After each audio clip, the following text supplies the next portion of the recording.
DJ Tillu ఈ వర్షాల గురించి ఫన్నీగా మాట్లాడితే మిమిక్రీలో చేసే ప్రయత్నం మీ లక్కారపు రమేష్.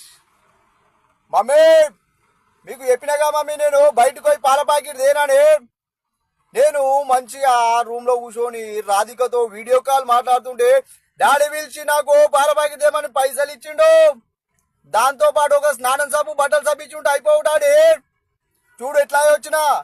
ఎవడైనా ఇంట్లో స్నానం చేసుకొని బట్టలు విండుకొని బయటకు పోయేసాడు డాడీ, కానీ నేను బయట స్నానం చేసి బట్టలు విండేసుకొని ఇంట్లోకి వస్తున్నా. అట్లుంటది మనతోటి. అరే ఏం డాడీ, నువ్వు పోయి తీసుకొచ్చుకోవచ్చుగా.